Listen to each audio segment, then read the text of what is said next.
Welcome everyone to our webinar today, How New Technologies Can Prime Your Organization's Operational Engine for Value-Based Care Success. I'm Emily Rapley with Becker's Hospital Review. We will begin today's webinar with the presentation and we'll have time at the end of the hour for a question and answer session with our presenters. If you'd like to submit a question, you may do so throughout the webinar by typing them into the Q&A box on your screen. We look forward to hearing your questions. We will also have a series of audience polling questions during today's webinar. When we reach each poll slide, the poll question will pop up automatically on your screen. Our speakers will give a few seconds for you to select an answer from the options on your screen and click Submit. Thank you in advance for your participation. Lastly, please note that today's session is being recorded and will be available after the event. To access the recording, you can use the same link you used to log into today's webinar. At this time, it is now my pleasure to start today's webinar by introducing our presenters. Here with us today is Mike Andrus, the Vice President of HCM Transformation with Oracle. Mike partners with key customer executives to share HR transformation and technology strategies, leading practices and research while serving as an internal advisor to Oracle's sales, marketing, and product strategy teams. Prior to joining Oracle in 2016, Mike spent 10 years leading HR operations at one of the nation's largest health systems, as well as 10 years in progressive finance roles at a global telecom company. In his roles on senior leadership teams across two different industries undergoing major transformation, Mike knows what it means to be the face of change within large organizations and leading initiatives with executive stakeholders. Joining Mike today is Mary Kilmer, the Executive Director of Oracle Healthcare. Mary is a leader for Oracle Healthcare, supporting Oracle Healthcare's strategy, solutioning, acquisitions, and roadmap.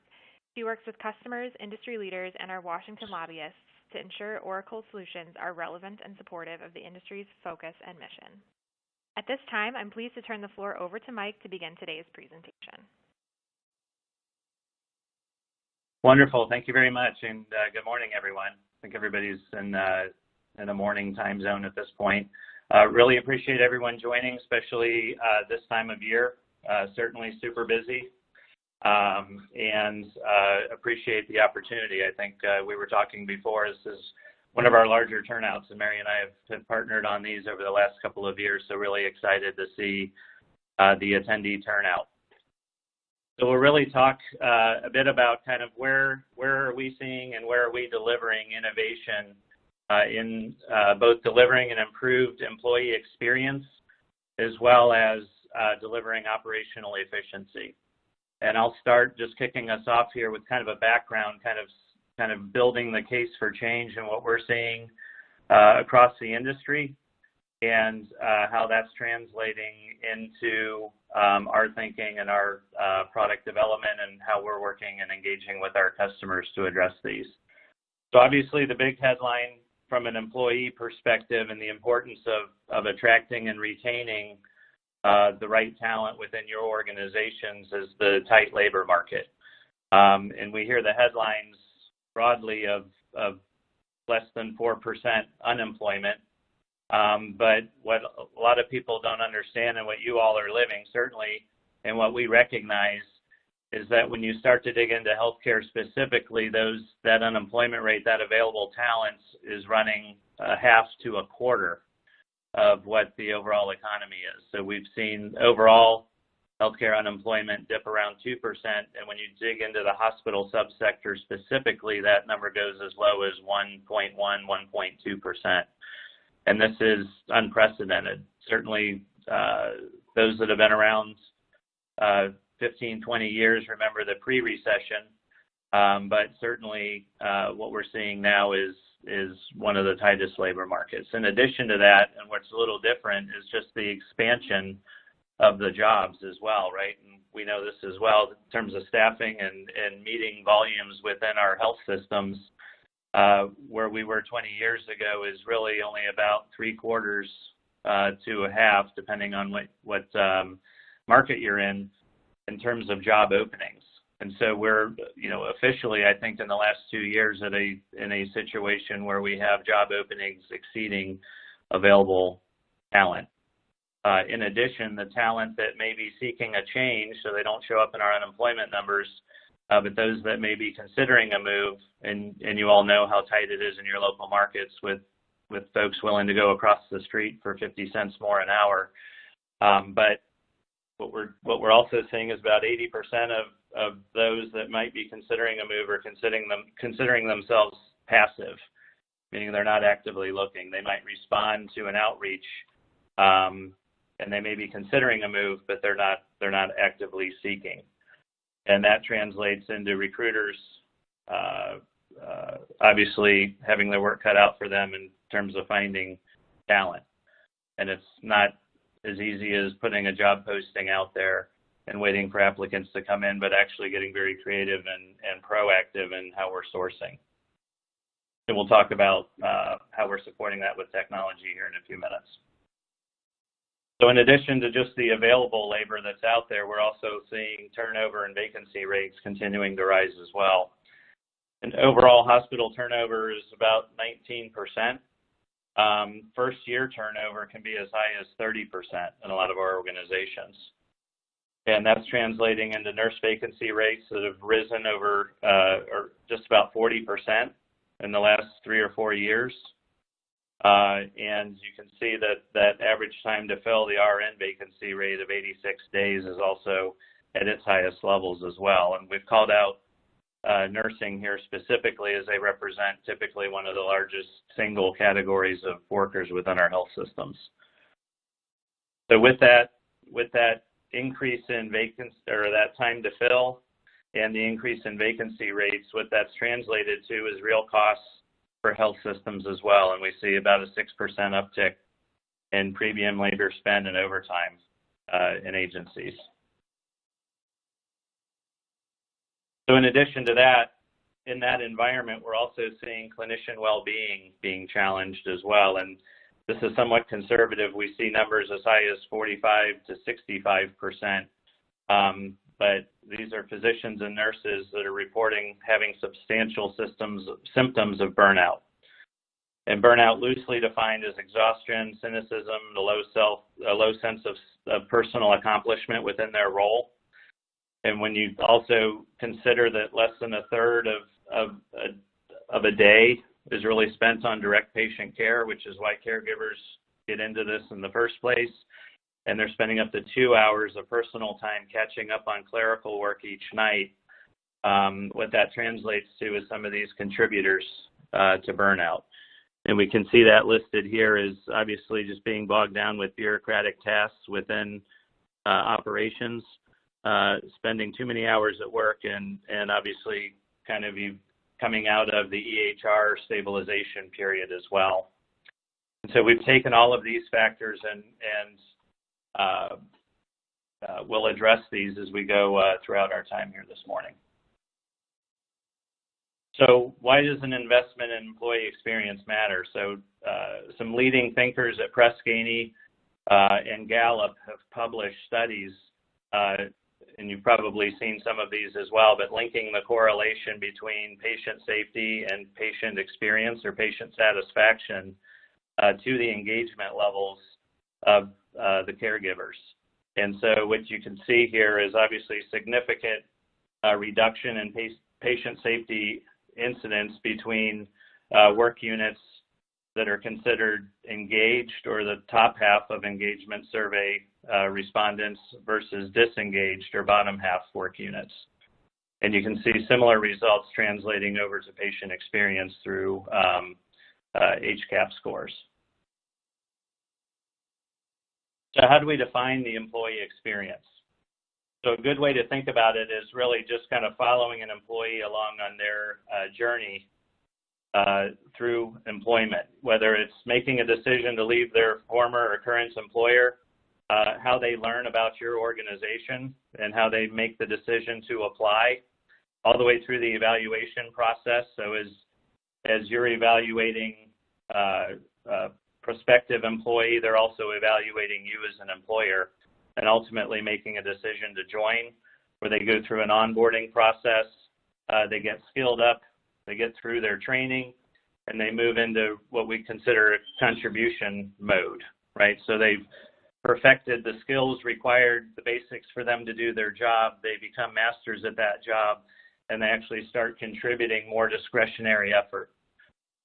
And from there, as they continue through that process, they start to look for opportunities to grow within your organization.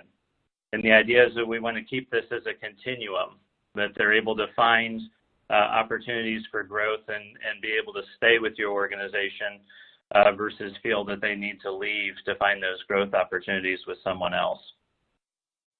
And so as easy as this is defined, what we do see, though, is the employee experience really challenged throughout all of this process. And it starts with our recruiters, our front line. And we see that vast majority of applicants are screened out of the process. That's typically done by recruiters.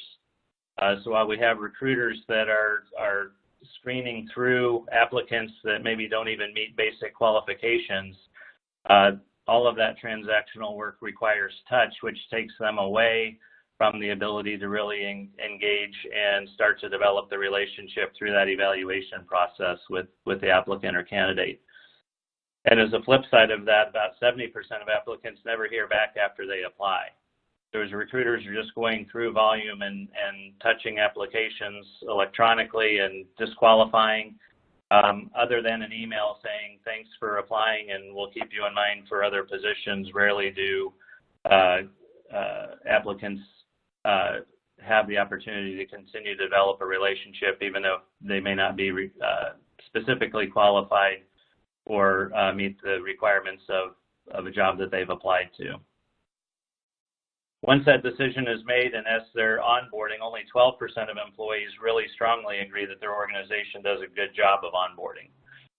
Typically, it's a series of forms and checklists and not a lot of opportunity to really get engaged. And as we know within the health system, going into preceptor model as well, we're still seeing disconnects in terms of how employees feel about their onboarding experience. And as they master their skills and they move into that contribution mode, only 20% of employees really agree that their performance is being managed in a way that motivates them. And as they start to look for career development, 77% of employees feel that they're on their own to develop their careers at their current employer. So obviously a lot of opportunity, and these are really kind of the backdrop for how we're engaging with customers and starting to help them solution for improvements around this entire employee experience. So when we talk about innovating employee experience, we'll spend the rest of our time here this morning, is really looking at how do we bring technology, machine learning, decision science, things like advanced analytics and predictions, digital assistance, and process automation to bear. So these are all components that are being delivered today that are being applied to really improve the employee experience. When we think about machine learning, we're talking about having access to data to be able to develop patterns, recognize patterns within data, whether it's employee, whether it's inventory, whether it's financial information, and being able to make recommendations based on that information. Around decision science, we're looking at predictive analytics. Digital assistance is another one. We see the adoption of natural language processing, things like Alexa and Siri and Google Assistant being one of the strongest growth areas from a consumer electronics standpoint, so the technology that we all interact with outside of work. And so how do we invest in bringing that experience, bringing that comfort level with digital assistance into the workplace? And then obviously process automation. So taking transactional low value type tasks off of our support organizations, automating that so that they can move on to more value-added activities and analysis. So it sounds a bit far-fetched in terms of are we really seeing adoption? Is there really an expectation that all this is coming to reality within our workplaces? And what we've identified through some of our partnerships with other organizations like Deloitte, KPMG, PwC, are some large-scale studies with thousands of participants and executive leaders responding with their expectations around how they're adopting technology over the next couple of years. And you can see here, obviously, the vast majority of organizations are planning to adopt some kind of cloud-based AI platform or software in the next couple of years. And it really follows that premise, as I mentioned earlier, about adopting the technologies we're already using outside of work and bringing that into work. Gartner just published a study, I think it was about a month or two ago, talking about up to a quarter of the entire workforce expects to be interacting regularly with a digital assistant within the workplace.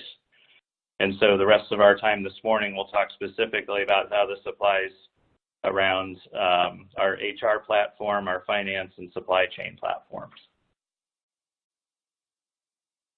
The other thing that's really leading from a development standpoint is this idea of learning in the flow of work, right? So making technology not so much a destination to go and interact with, but rather enabling technology to fit into the daily workflow of our employees and our caregivers.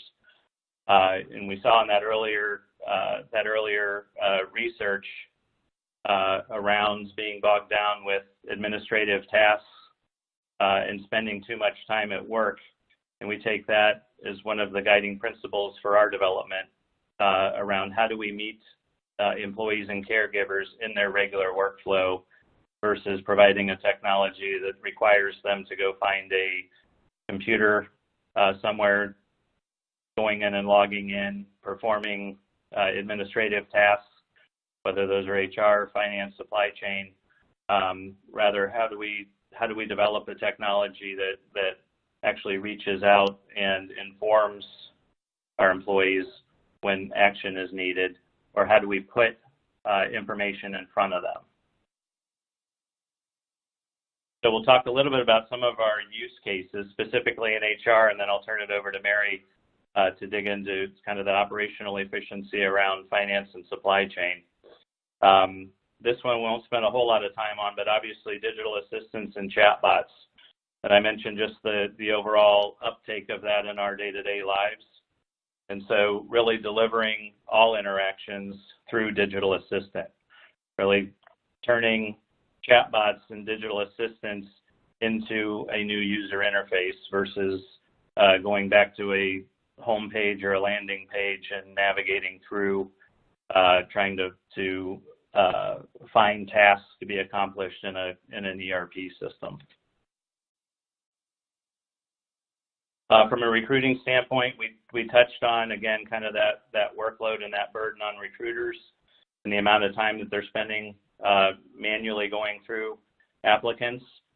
And so, again, this is a deployment of proactively sourcing across platforms and also engaging candidates beyond waiting for email responses or leaving voicemails for recruiters that are bogged down.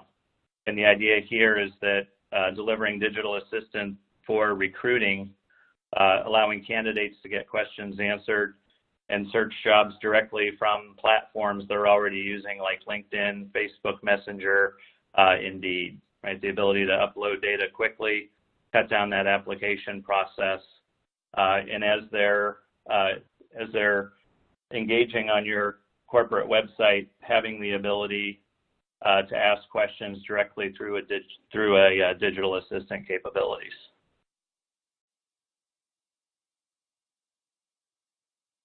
Another one, when we talk about machine learning and looking at patterns and making recommendations, is this idea of best fit candidates. So looking at how the patterns are developing around your internal top talent and bringing together both your internal talent pools, so looking at employees and caregivers within your organization as well as external candidates, but looking for individuals that have similar traits to your top performers. And so as you go through that performance management process, and as your top performers are identifying their interest in new career opportunities internally or where they might like to see their next move, is allowing the system to develop and recognize patterns, whether it's former employers or maybe it's schools that they've attended, but bringing forward these best fit candidates. Basically finding more people very similar to the top performers you already have within your organization. And again, having that automated versus having a team of analysts extract data from multiple various systems, trying to piece that together, and then go out and pull that from your external and internal talent pools. And then also continuing with machine learning is this idea of recommendations. So, and that again is looking at data, things like your job codes, looking at promotion patterns, looking at internal mobility, people moving between departments, and being able to make recommendations either on learning. So what learning have others taken? What courses have been provided? Even if you're allowing employees to publish their own learning material, have that information be presented to others that would be in a similar career path. This idea is basically helping employees have a successful career path through retention and through presenting opportunities for learning versus, again, creating a catalog, sending emails, and tracking who's going to a system and completing required training, moving it beyond compliance and requirements and more into material that is really motivating them from a career growth standpoint, and seeing what others are doing in the system, what other coursework employees are taking that may be in a position already where a particular employee is aspiring to be in a year or two. The other one is around mentors, right? So allowing employees to opt in to mentor programs, put themselves out there within the system for being available for mentorship or connection or sharing skills and experience, and allowing others to connect with them directly. And then HR service delivery is basically how do we automate the processes, like instead of going to an HR business partner for questions or for transactional support help, how do we monitor our system and proactively outreach to employees and managers that may have initiated a process online or through our system, and proactively outreach and engage with them through things like digital assistant and machine learning to help them complete some of these administrative tasks.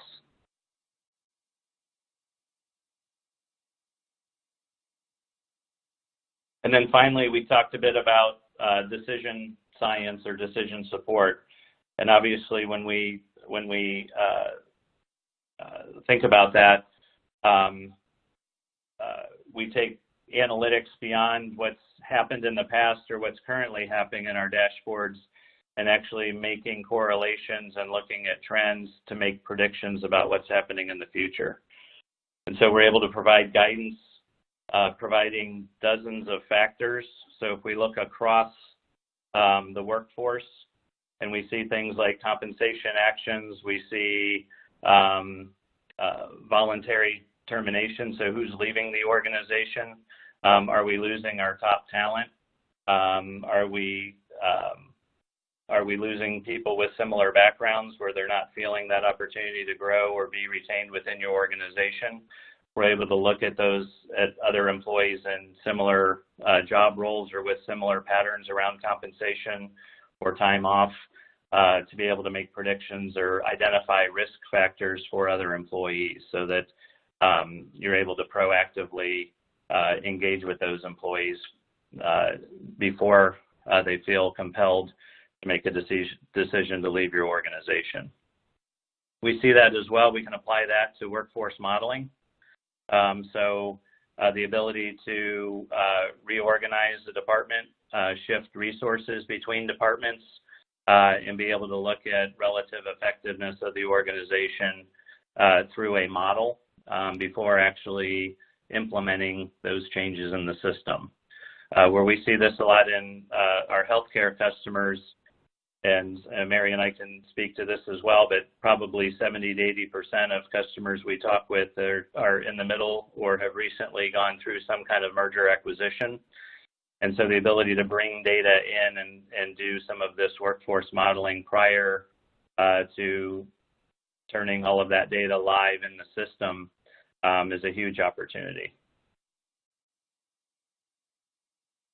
All right, so with that, I think, and I've been going here for 20, 25 minutes, let's move on to some audience participation. So this will be our opportunity to hear from you all in terms of what of some of this emerging technology or some of this innovation would you see as the biggest opportunity for improving the employee experience within your organization? So are you struggling mostly, or do you see most opportunity around recruiting efficiency, engaging candidates differently through digital support, digital assistance, the ability to match candidates with some of your best performers within your organization? Do you see your employees really engaging, or see a huge opportunity for employees to engage with digital assistants and chatbots to take away some of that mundane transactional support that your organizations may be providing today? Or maybe it's leveraging machine learning for making proactive recommendations or streamlining navigation within some of your core systems. Are you most interested in seeing opportunity in predictive analytics within your organization? So we'll give everybody just a couple of seconds here to cast your vote, and then we'll look at results and see what stands out to us.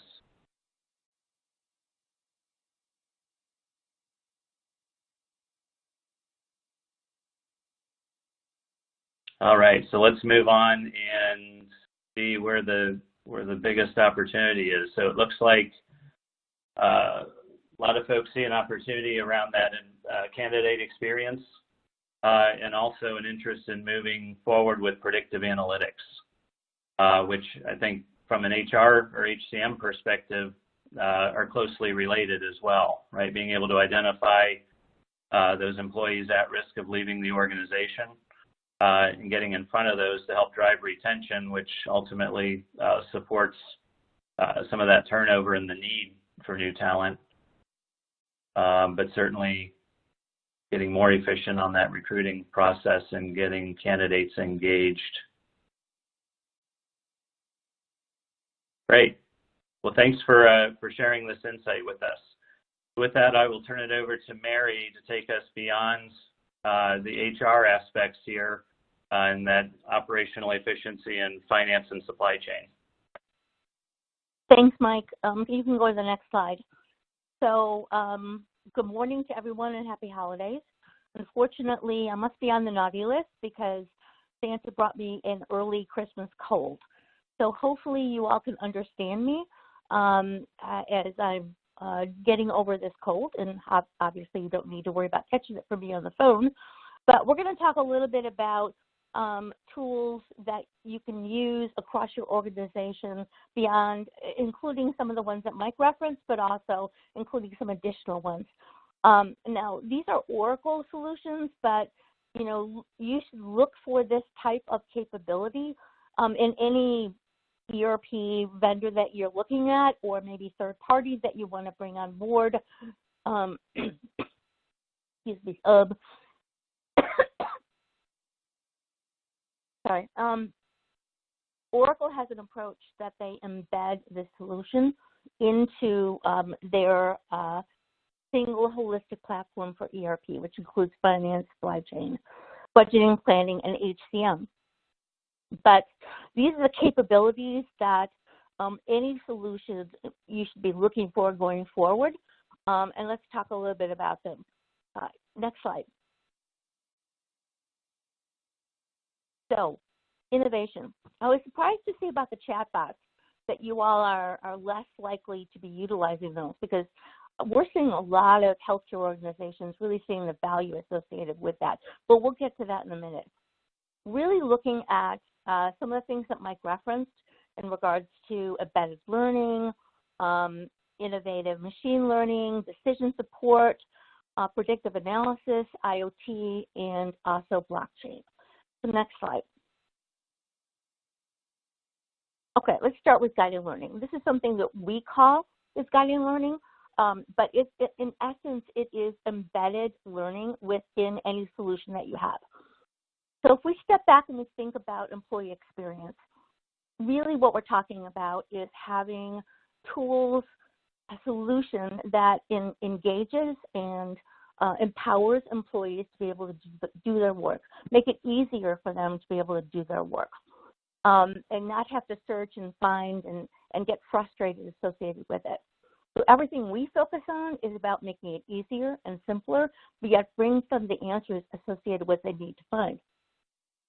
So guided learning is embedded in solutions.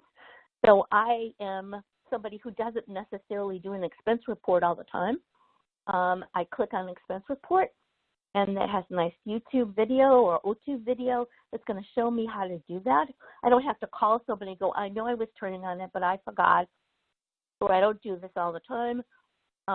So it allows them to be able to, accomplish what they need to, whether they do it all the time or it's occasionally. But it's right there for them. The tools are right there for them, and that's what this is all about, is right there for them. Next slide. Adaptive intelligent applications. So it was mentioned before about machine learning. So in essence, what machine learning does is it takes algorithms and takes a look at your data and looks at patterns and gets to know your organization and presents you with information that you are asking for. From an application perspective, it could be an app on your phone. You ask the app through Siri, what's my budget to actual, what's my first appointment today, whatever it is that you need, it brings you the information as opposed to you having to find it. And it brings you information based on the machine learning associated with it. So it isn't just going to tell you what's the budget to actual for Northwest, but you can also ask it, what's the pattern associated with it? What's it going to look like in 6 months if we continue on the same pattern for 4 Northwest? What's it going to look like from an inventory perspective if we continue with this par level associated with the cath lab? Are we on par, if you will, no pun intended, if we are on par associated with the inventory levels that we should be at, or should we adjust them? So it brings you dynamic information, powerful information for you to move forward in your organization. Next slide. So let's take it to the next level. Okay. It brings you the information, as I said, but now it also can tell you recommendations at what you should do. Again, has all the data, has the algorithms and the patterns, got to know your organization, and now it's going to say, you know what, you should adjust that par level because seasonality is kicking in, and this isn't the right amount of inventory. You know what, on that budget on 4 Northwest, you're going to have a challenge going forward because I'm seeing a pattern associated with the next couple of months. So, again, it empowers, it engages your employees by bringing them the actionable information rather than having to find it and pull it all together. Next slide. Here's the chatbot. So one of my favorite chatbots we have within our solution is around supply chain. So I'm a nurse. My background is nursing. So I'm in that 4 Northwest unit again, and I need a box of checks. So I pick up the phone and say, Siri or Alexa or whatever system you use, hey, send me into Oracle. Hey, I need a box of checks and 422 bed 3 or whatever it is. And it's going to come back and go, okay, that's this amount of money. You still want it? Yes, I still do. And it brings you, an order goes through and the checks appear. Now, maybe it's not quite that magical, but the concept is that you don't have to go and put things into the computer to be able to get actionable information and actionable processes as well. Delivery of supplies can be there for you. Information is presented to you by phone. That's how we live today, right? And we're all on our phones, right? All of us have this caller on our phones.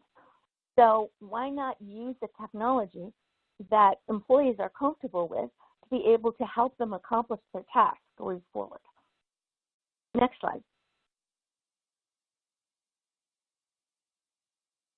Okay, so all of this is about better employee experience, whether it's virtual reality, we all have these buzzwords, whether it's voice or camera. We're moving towards a system whereby you don't sign in, it just looks at your face. It's like you have new phones, it just looks at your face. It's all about making it simple and easy, and so that employees can do their job and feel good about it. They also feel good about working at an organization that invests in the latest technology, that invests in allowing them to be able to accomplish their tasks more efficiently and effectively. So all of this together, all of these tools work together to improve the employee experience for you. Next slide. Okay, there we go. All right, supply chain. Yes, HR is the #1 cost in healthcare, but supply chain is creeping up on it. And there's a lot of technologies that can help you plan and manage your supply chain more effectively by using this predictive analysis, as I referenced before, of looking at how we should stock, how we should buy, are we getting the best price associated with our supply chain contract? All of these answers can be effectively much better when you use new technology. Maybe there's seasonality in what you have. Maybe you work in the South and you have snowbirds that come in. Maybe you're an academic medical center and certain surgeons are available at some point and not at others. All of that can be taken into account and reduce the cost associated with it. What about that par card? What about this supply aspect? Allow the system with its algorithms to be built in to provide you the information associated with it. Now, one of the ways that a lot of organizations think about, next slide, is using blockchain. And blockchain is one of those things that nobody quite knows what it means, but it basically means taking a lot of different processes and pulling us all together in a chain. And when you think about certain things, the sort of everyday things that you do at the hospital, tracking implants from the manufacturer to the patient to the clinical record all the way through. What about e-pedigree for drugs and medications? Being able to track that information many steps along the process. So we are seeing organizations really looking at blockchain to help them be more effective and efficient. And again, have the tools to engage your employees for them to be able to accomplish their tasks with the least amount of effort, but the most amount of capabilities and data going forward. Next slide. Now this is kind of cool. So this is looking at Internet of Things, IoT, and being able to track all of the assets in your organization. We do have customers using this, healthcare providers using this right now. And when you think about all the different pieces of equipment, everything from an IV pole to an MRI, and being able to track where they are, and also the maintenance associated with it through an application. That's an enormous amount of effort that you all go through, bringing new technology to be able to accomplish that, again, reduces the level of effort, improves the employee satisfaction, brings them the data that they need when they need it, and also, manages the cost associated with all of that capital cost for assets. So that's my overview on the financial aspect as well. Next slide. Does anybody have any questions for us? Thank you so much, Mary and Mike, for that fantastic presentation. So we will now begin our question and answer session today. As a quick reminder to our audience, please submit any questions you have by typing them into the Q&A box you see on your dashboard. And we will try to get through as many questions as we have time for today. And it looks like we already have some questions rolling in, so we can go ahead and get started here. Our first audience question is, do organizations have the option to roll these technologies out on their own timeline, or are they all or none?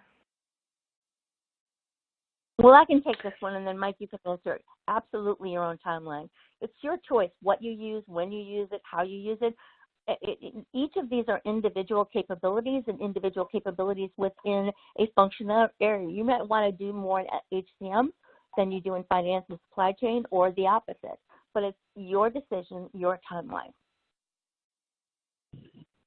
Yeah, Mary, I'll piggyback on that as well. Even as we saw in the polling results there, right? So if we're looking at more of an interest or more of an acute need around predictive analytics, so maybe it is getting into looking at kind of the future trends or extrapolating what's occurring within your data sets into making decision support based on a future timeline. That may be an area that an organization starts with before moving into, and it's obviously going to be a more limited audience of users around that, and then maybe moving into where there's an acute need around recruitment, right, and helping to get in front of the volume related to candidates that your recruiting function is having to work through. So to your point, it's obviously scalable as well as on a customer's own timeline. It can even be rolled out, and we've seen this where it's been rolled out to a subset within the organization as well. So not just finance, HR, or supply chain, but also subsets within that, within the employee population. So we are able to do that as well based on any kind of organizational identifiers that are within your data to limit the functionality to even subsets of the population. Excellent. Thank you both so much for clarifying that. So our next question here is about maintenance and support. So we have an audience member who asks, what level of HR, finance, and supply chain support is needed to maintain these features? Michael, let you go on this one. Yeah, sure. So I would say from a HR support standpoint, well, it really, I think it expands, and Mary can add to this, but it is not deep developer type skills that are needed to support and maintain. So you don't need to be or have a programming team or a deep development team. So things like supporting a digital assistant or chatbot is really just having access to information about what's going to be most effective. So what are the highest volume type of questions or transactional support that's coming through a particular organization today, and building out responses. Chatbot will also poll the data within your ERP system. So not everything requires a response. So one might be a question of, do I meet minimum qualifications for this role? The digital assistant will be able to view the job description and the minimum requirements, compare that, and be able to respond directly to an applicant. The support on the back end is minimal, and that level of questioning. But if it is specific to service delivery, like who do I contact for X, those may be responses that you'd want to build out directly in the system. And I think as well, these systems, as I think Mary alluded to earlier, these systems are learning, these platforms are learning with usage as well. So even as you know, in your Apple phone, where you're looking at a voicemail that's been transcribed from voice to text, and then there's is this helpful, yes or no? That's helping the platform learn. And so in response to user inquiries, getting more responses like, yes, that was helpful, or yes, that solved my answer, that's developing that machine learning pattern within the platform to be able to kind of self-correct. And you can have those even escalated back to an administrator where it says, this was not helpful. Those can be handoffs back to an administrator to kind of help with almost a instructed type of learning process for that digital assistant platform. Mary, anything to add to that? The only thing I'd say is that depending on if you're utilizing this technology it's already embedded in your solution, it's already in HCM or finance and supply chain, it's really a matter of access to data. But if it's a third party, then obviously you have integration and data access issues. And that's really the biggest issue. Perfect. Thank you both so much for clarifying that there. We have a few more questions here about features. So does the maintenance and IoT have the regulatory requirements built in? Yes, of course, in healthcare you need that. So yes, it has the necessary legs and regs associated with it. So yes.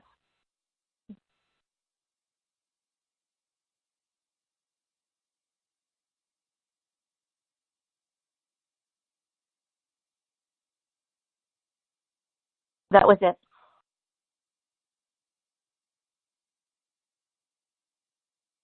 Sorry, let me repeat that. Does it have a work order feature or have to interface to capture the expenses related to repair costs? Yes, it's fully integrated into the procurement and the entire system. So yes, it can initiate a process for work order through integration. So yes.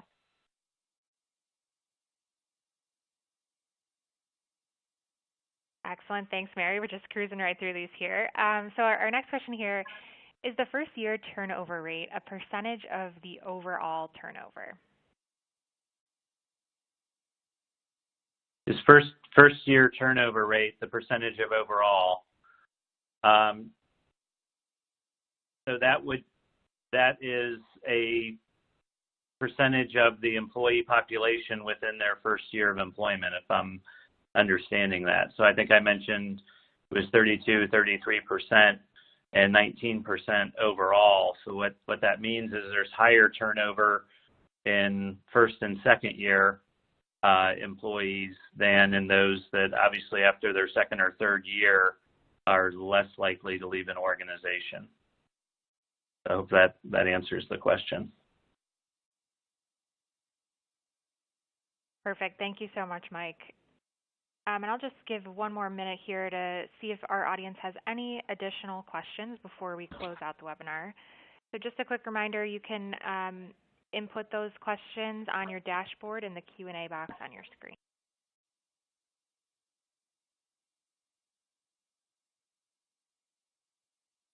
All right, well, if no other questions come through, Mike and Mary, do you have any final thoughts to share with our audience this morning? The only thing I'd say is that it's kind of exciting and cool to think about how technology can really help us do our jobs better. Everybody's at a different place using this technology. You might be an organization, go, you know what, we just need to buy stuff, pay stuff, and hire people. Other people are really embracing it, going forward. But I think the reality is that we all know that at some point we're going to be utilizing this, and it can really substantially improve your employee experience when A, they can do the job easier and more effectively, and B, they feel like, you know, their employer cares about them enough to invest in this. Yeah, and I'll add to that as well, just kind of as a takeaway. We're seeing the momentum here. So these aren't future state conversations and coming functionality. This is tools and platforms and technology that is being adopted today. And healthcare obviously is evidence-based, and so there's obviously a strong desire to see technology working in other health systems. Nobody really wants to be the first.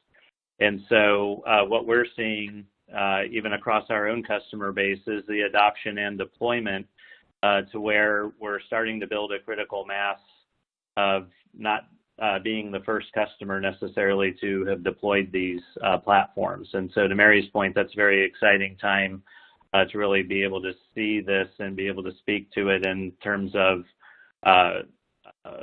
existing technology versus future roadmap functionality. And it's obviously a very exciting time to be able to bring kind of that consumer experience into our health systems. And just, yeah, thanks everyone for joining as well. Obviously knowing it's a busy time of the year, holiday and otherwise. So really appreciate the turnout on today's call. Thank you so much, and happy holidays. And with that, we will close out our presentation today. I want to thank Mike Andrus and Mary Kilmer for their excellent presentation and Oracle for sponsoring today's webinar. To our audience, please enjoy the rest of your day, and we look forward to having you join us for future webinars.